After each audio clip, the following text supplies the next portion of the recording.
एक गांव में एक परिवार रहता था। उस परिवार में जगिया, उसकी पत्नी लता और उनके 2 बच्चे रहते हैं।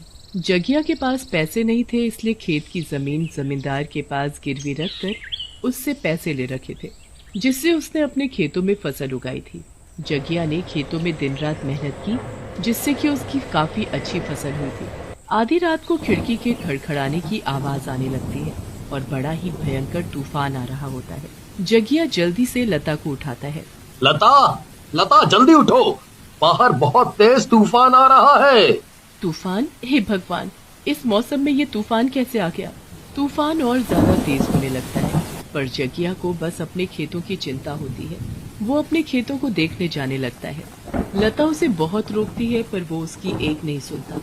जैसे तैसे बारिश तूफान से होता हुआ खेतों में पहुंच जाता है और खेतों की हालत देखकर वो वहीं जमीन पर सर पकड़कर बैठ जाता है। सारी फसल बर्बाद हो चुकी होती है। मेरे खेत, मेरी फसल, हे भगवान, ये क्या हो गया? मैं इतना कर्जा लेकर खेती कर रहा था, अब मैं क्या करूँगा? मेरे परिवार का क्या होगा? मैं तो बर्बाद हो गया। जगिया वहीं बैठे बैठे रोता रहता है। बारिश इतनी तेज होती है कि कुछ ही देर में गांव में पानी भरने लगता है। खेतों में भी पानी पूरा ऊपर तक भर जाता है, पर जगिया अपने खेतों को छोड़कर जाने को तैयार नहीं होता। जब काफी देर तक जगिया घर वापस नहीं लौटता तो लता बहुत परेशान होने लगती है। उसे समझ नहीं आता कि बच्चों को घर में अकेले छोड़कर वो जगिया को कैसे ढूंढने जाए। पूरी रात ऐसे ही निकल जाती है और लता दरवाजे पर खड़ी खड़ी जगिया का इंतजार ही करती रहती है। सुबह जैसे ही तूफान और बारिश रुकती है तो लता अपने दोनों बच्चों को पड़ोस में अपनी सहेली बिमला को देकर जगिया को ढूंढने जाती है। जैसे ही वो खेतों में पहुंचती है तो वहाँ जगिया कीचड़ में मुंह के बल पड़ा होता है। लता उसके पास भागते हुए जाती है। अजी क्या हो गया? आप मुझे सुन रहे हो ना? लता जगिया को उठाने की बहुत कोशिश करती है, पर जगिया नहीं उठता।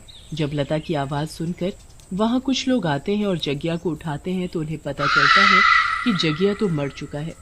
नहीं नहीं, ये नहीं हो सकता, ये नहीं हो सकता। लता का रो रो कर बुरा हाल हो जाता है। उसका पति मर चुका होता है, उसके खेत बर्बाद हो चुके होते हैं और ऊपर से जमींदार। जैसे ही जमींदार को पता चलता है कि जगिया मर गया, वो उधार दिए हुए पैसे वापस लेने आ जाता है। जगिया ने बोला था कि वो इस महीने सारा उधार चुका देगा, अब वो तो रहा नहीं, इसलिए तुमको ही सारे पैसे देने होंगे। मैं कहाँ से आपको पैसे दूंगी जमींदार जी?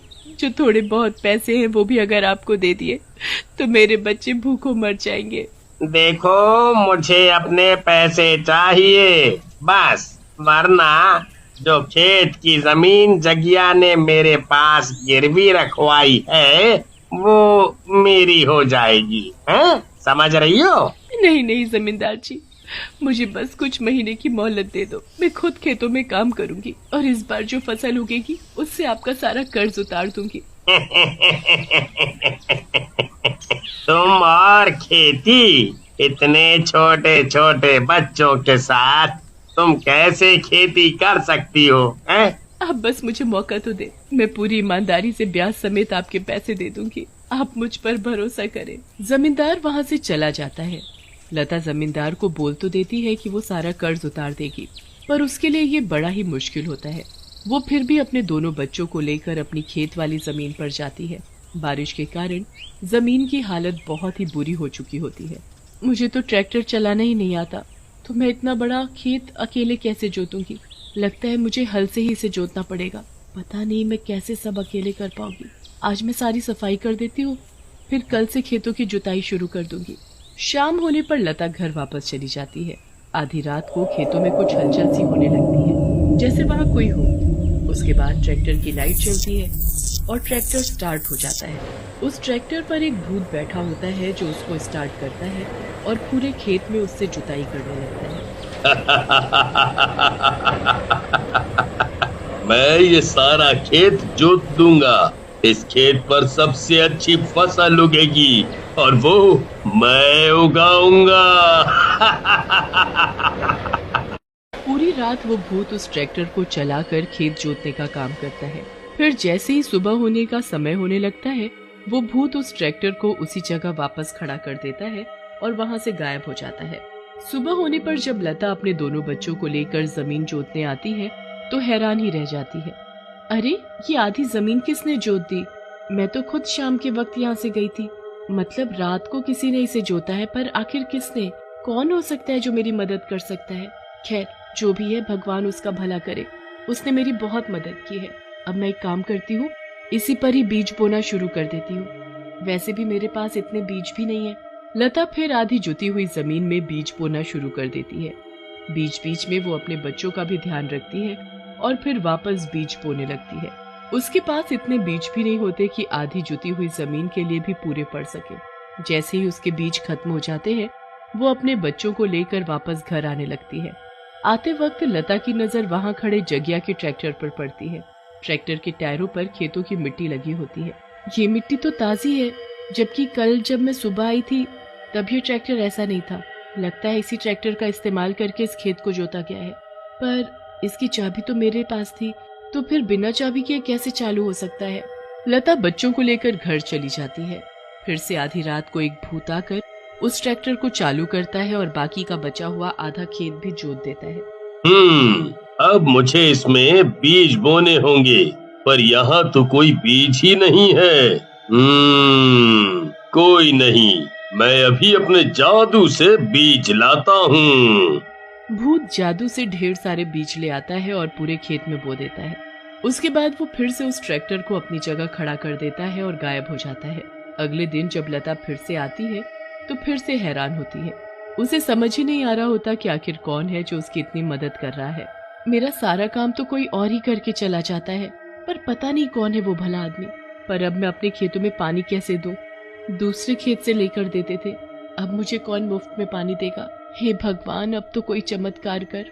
उसी रात फिर से वो भूत वापस आता है और साथ वाले खेत से पाइप अपने ट्रैक्टर में जोड़कर पूरे खेत में पानी देने लगता है। अगली सुबह जब लता आकर देखती है कि पूरे खेत में किसी ने पानी दे दिया है, तो उसकी सारी चिंता ही दूर हो जाती है। अब तो बस वो फसल उगने का इंतजार करती है, पर साथ ही साथ उसे ये बात भी सता रही होती है कि कौन उसकी इतनी मदद कर रहा है। वो रात को अपने बच्चों को घर में अकेला छोड़कर भी खेतों में ये देखने नहीं आ सकती थी। ऐसे ही काफी महीने निकल जाते हैं और लता के खेतों में फसल लहराने लगती है। लता अपनी फसल को देखकर बड़ी खुश होती है। इतनी अच्छी फसल के तो बड़े अच्छे दाम मिलेंगे। फिर मैं सारा कर्ज भी उतार दूंगी और हमारे हालात भी सुधर जाएंगे। अब कल आकर मैं इस फसल को काटना शुरू कर दूंगी। लता अगले दिन फसल काटने के बारे में सोचती है, पर उससे पहले उसी रात वो भूत वापस आता है और ट्रैक्टर पर बैठकर उसे चालू कर देता है। उसके बाद वो सारी फसल एक ही रात में काटकर सारा अनाज बोरों में भर देता है और सारे बोरे ट्रैक्टर में भरकर लता के घर के बाहर रखने चल देता है। उस रात लता सोई नहीं होती। ट्रैक्टर की आवाज सुनकर वो चुपके से खिड़की पर जाकर देखती है तो उसे एक भूत ट्रैक्टर पर बैठा हुआ उसके घर के सामने दिखता है। हे भगवान, भूत! ये भूत यहाँ मेरे घर के सामने क्या कर रहा है? मैं क्या करूँ? कहीं ये मुझे और मेरे बच्चों को मार न डाले। लता चुपके से वहाँ खड़ी देखती रहती है। वो भूत ट्रैक्टर से सारे अनाज के बोरे उतार उतार कर लता के घर के आंगन में रखने लगता है। अब मैं समझ गई, जो रोज रात को ट्रैक्टर चलाकर खेतों में काम करता था वो कोई और नहीं बल्कि यही भूत था। पर कोई भूत किसी की मदद कैसे कर सकता है और मेरी मदद क्यों? मुझे अभी इस भूत का सामना करना होगा और सच जानना होगा। लता हिम्मत करके बाहर जाती है और भूत के सामने जाकर खड़ी हो जाती है। तुम ही हो ना जिसने मेरे खेतों में मेरी मदद की?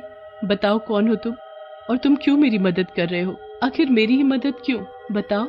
जाओ यहाँ से और इस अनाज को बेचकर अपनी सारी परेशानी दूर करो। नहीं, पहले मुझे सब सच सच बताओ, वरना मैं ये अनाज नहीं रखूंगी।